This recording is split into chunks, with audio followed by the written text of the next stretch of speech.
Oke, sebelum masuk ke episode pertama season yang kedua, di sini kita akan sedikit mengulas bagaimana kondisi tanah Inggris pasca King Alfred dan kawan-kawan berhasil merebut Wessex dari tangan Viking.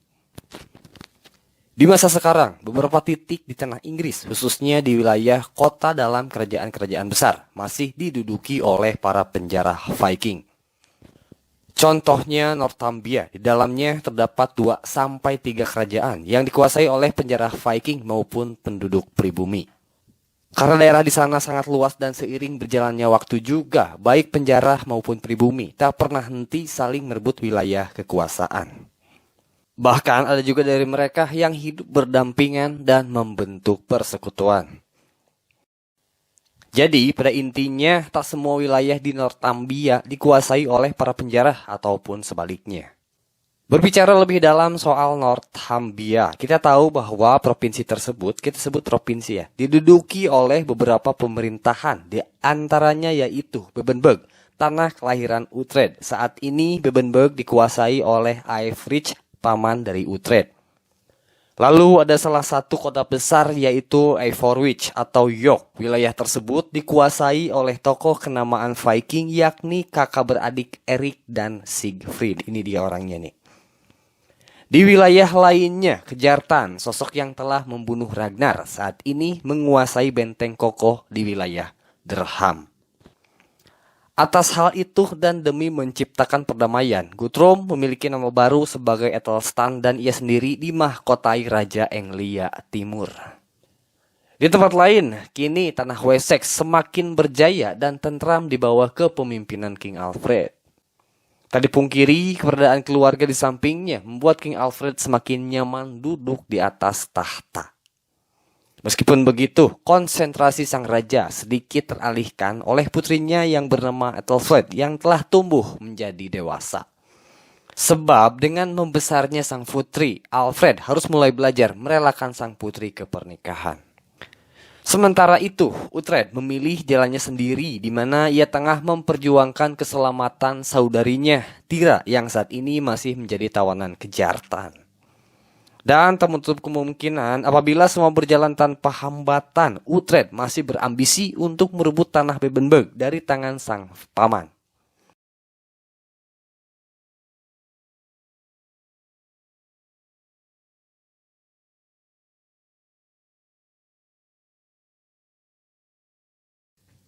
Kita masuk ke pembahasan kabar kemenangan Wessex telah tersebar seantero negeri. Otomatis hal itu seakan menjadi sebuah inspirasi bagi kerajaan-kerajaan lainnya agar bisa mengikuti kesuksesan Wessex. Word of the victory is being spread throughout the land. He was there within us all.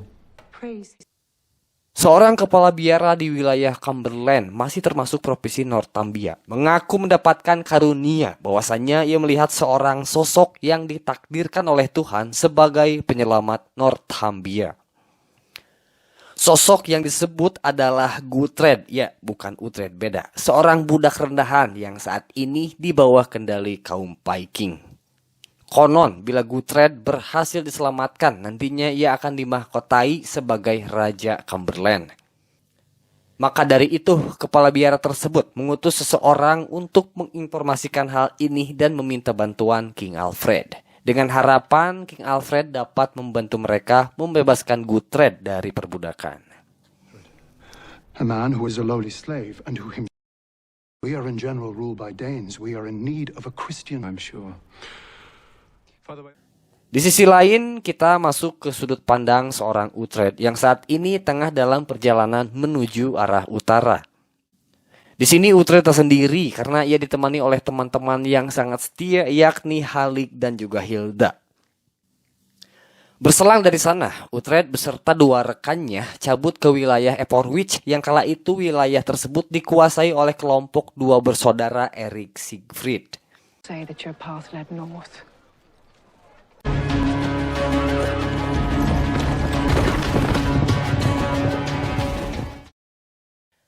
Nah, dari sini kita langsung masuk ke Eivor-Witch yang mana Erik dan Siegfried sebentar lagi akan meninggalkan Eivor-Witch untuk berperang di Skotlandia. Sementara kedua adik kakak ini mempercayakan kekuasaan di Everwich untuk dipegang oleh bawahan mereka yang bernama Hayston. Sober. Do not kill for the fun of it.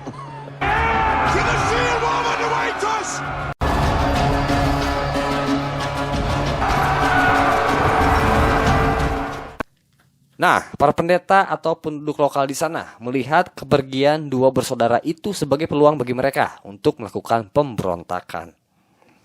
Alhasil setelah menyatukan tekad, mereka mampu memporak-porandakan pasukan Viking yang ditinggalkan oleh Erik dan Siegfried. The battle cry! Kill every bastard Dane and Northman. The brothers...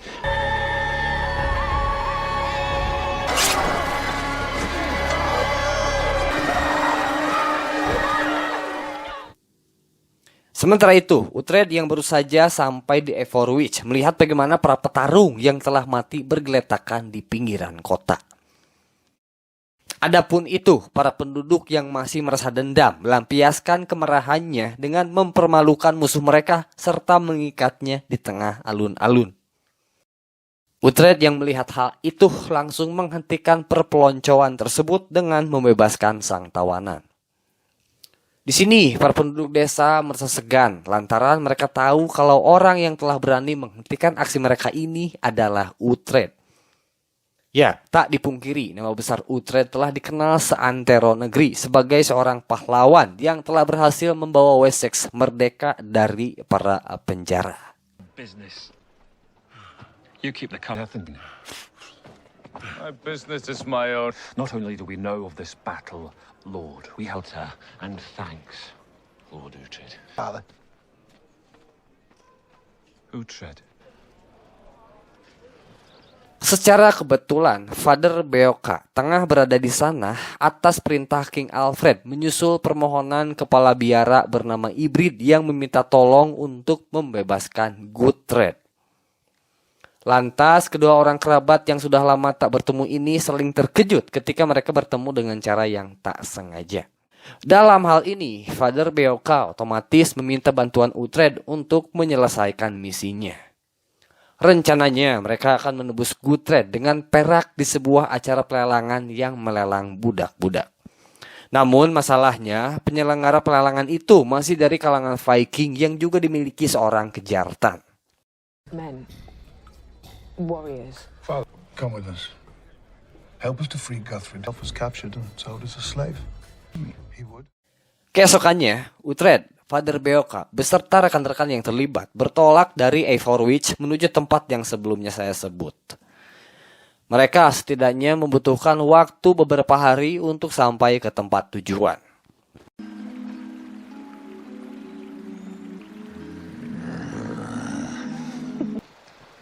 Yourself included. Di tengah perjalanan, mereka menyadari bahwa saat ini mereka tengah dimata-matai oleh anak buahnya kejartan. Maka dari itu, Uhtred menyusun sebuah rencana untuk mengelabui pelelangan yang akan mereka hadiri. Choose how. Beoka, and I'm but one man. So. Setelah itu, kita masuk menyaksikan bagaimana acara pelelangan tersebut berlangsung. Tak lain, pria-pria yang kurang beruntung itu dilelang dan dijual kepada para saudagar-saudagar untuk dijadikan budak. Nah, tak lama kemudian, Beoka, Halik, dan Hilda segera masuk ke sana untuk menegosiasikan harga pembebasan Guthred. Pun secara tiba-tiba, negosiasi tersebut diambil alih oleh seorang pria yang jartan. Now. You take off your skirts. I will not. Kita sedikit flashback. Pria ini bernama Sven. Bila kalian ingat, Sven ini pernah muncul di episode pertama ketika ia menelanjangi Thyra, anaknya Ragnar. Ragnar, ayah angkat Uhtred, marah dan langsung menghilangkan mata si Sven di hadapan kejartan, bokapnya si Sven. Karena itulah, kini Sven hanya memiliki satu mata dan satu matanya lagi ditutupi oleh kain. Mentang-mentang anak juragan, Sven memperlakukan Beoka dan kawan-kawan dengan seenaknya. Ia pun diperingatkan oleh anak buahnya bahwa salah satu dari penunggang kuda mereka telah menghilang atau dalam hal ini maksudnya adalah Uhtred. Disinilah rencana yang disusun oleh Uhtred mulai dimainkan. Di sana Beocca mengatakan bahwa para penunggang kuda itu bukanlah manusia, melainkan malaikat pencabut nyawa. Believe me when I say this, they were not obvious. Hal itu bermaksud untuk menakut-nakuti Sven dan mengelabui pelelangan. Nah, setelah pikiran Sven agak terganggu, Uhtred dan 3 orang lainnya muncul ke dalam sana sembari mengenakan sebuah tengkorak kepala hewan. Seolah-olah mereka muncul sebagai perwujudan dari malaikat yang diutus oleh Dewa Odin untuk mencabut nyawa Sven.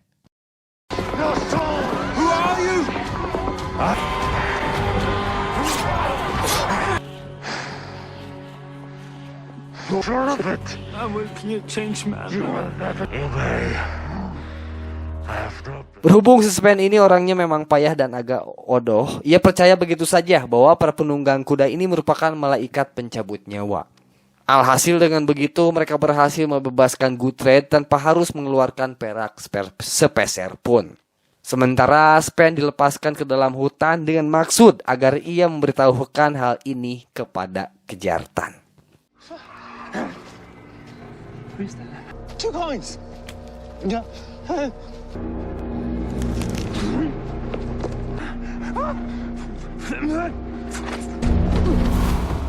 Kita loncat ke hari esoknya. Guthred menyampaikan rasa terima kasihnya karena berkat Uhtred lah ia bisa bebas dari yang namanya perbudakan. Atas rasa hutang budi, Guthred pun menawarkan kepada Uhtred untuk menjadi komandan pasukan kerajaan. Commanded. But only if it's your intention to Who needs a commander? build an army. Konon, Cumberland, kota yang nantinya akan dikuasai oleh Guthred ini memiliki personil yang tidak sedikit. Itu, Uhtred tanpa berpikir panjang mengiyakan tawaran Guthred mengingat ia membutuhkan pasukan untuk membalaskan dendamnya kepada Kjartan.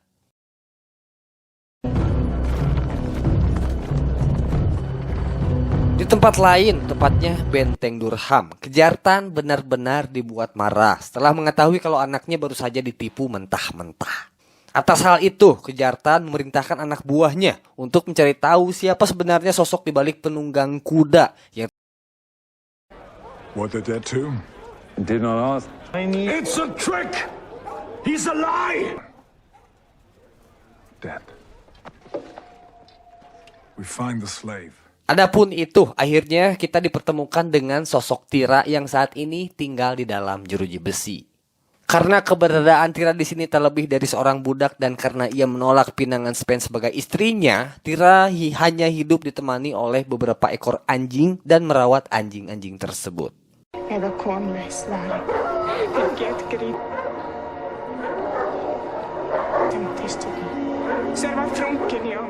Pemandangan cukup berbeda tersaji di wilayah Cumberland. Pasalnya, Guthred beserta rombongannya mendapatkan sambutan yang sangat meriah dari penduduk setempat. Begitupun dengan Ibrid, sang kepala biara, terlihat sangat bahagia dengan datangnya Guthred yang sangat dinanti-nanti. Near, very near. I must inform Abbot Edred. He is here. Namun di sini ada ya sedikit kejadian menarik ketika si kepala biara itu salah mengira kalau Guthred yang dimaksud adalah pria berambut panjang yang dalam hal ini adalah Uhtred. Abbot, no. It is I to whom... Oh, command. Lord, Di luar itu, kita diperkenalkan kepada adik dari Guthred yang bernama Gisela. Tanpa menunggu lama, kepala biara langsung menggelar upacara penobatan Guthred sebagai Raja Cumberland. Maksud mencari ridho yang maha kuasa, Guthred bersumpah di atas jasad Santo Cuthbert yang dipercaya sebagai jasad suci. you will take his hand. That army shall march in his name and all... This... Segitu saja di Cumberland, kita kembali pindah kepada sosok Kjartan yang kala itu masih kepikiran dengan kejadian sebelumnya. Akhirnya, ia mendapatkan kejelasan bahwasanya penunggang kuda yang telah mengelabui anaknya itu tak lain adalah seorang Uhtred. Ia pun mendapatkan informasi tentang posisi Uhtred yang kini telah dijadikan sebagai komandan pasukan Cumberland. Oleh sebab itu, ia menerjunkan prajuritnya yang bernama Tekil untuk masuk ke ruang lingkup kerajaan Cumberland dengan berpura-pura menawarkan bantuan. Bila semuanya berjalan sesuai rencana, Tekil diinstruksikan untuk membawa Uhtred dalam keadaan hidup-hidup. Oke, segitu dulu untuk episode ini. Sampai ketemu di video selanjutnya. Maaf bila ada salah kata. Terakhir saya ucapkan Assalamualaikum warahmatullahi wabarakatuh. here, and I want him alive. Take his eye.